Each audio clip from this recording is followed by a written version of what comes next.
Les Alsaciens sont-ils exposés au glyphosate, cet herbicide évalué comme étant cancérogène? Pour la première fois, un dépistage était organisé ce matin à Colmar. Une soixantaine de personnes s'est prêtée au test à l'appel de l'association Campagne Glyphosate 68. Il s'agit d'établir une banque de données et d'inciter les pouvoirs publics à interdire ce pesticide. Loïc Schaeffer et Vincent Lemiel.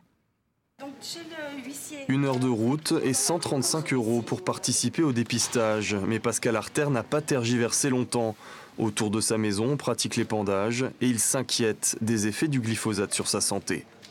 Eh ben, je ne sais pas, c'est cancérigène, il paraît. Donc voilà, je ne sais pas comment ça va finir. Je ne comprends pas pourquoi on ne l'interdit pas.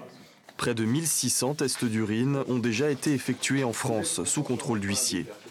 Vous n'êtes pas porteur sur vous de substances susceptibles de fausser les analyses. Tous se sont révélés positifs. Le résultat de celui de Pascal Arter ou de la soixantaine de participants alsaciens ne fait guère de doute. Tous auront un taux de glyphosate 3, 4, voire 40 fois supérieur à 0,1 microgramme par litre.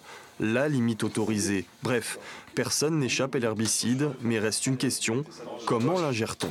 On espère que toutes ces données vont nous permettre de faire des études et nous permettre d'identifier un petit peu les sources. Et voilà, on soupçonne un petit peu que ça vient beaucoup de la viande ou des choses qu'on mange de différentes origines. Le but, alimenter une banque nationale de données. En France, tout un réseau d'associations s'est constitué.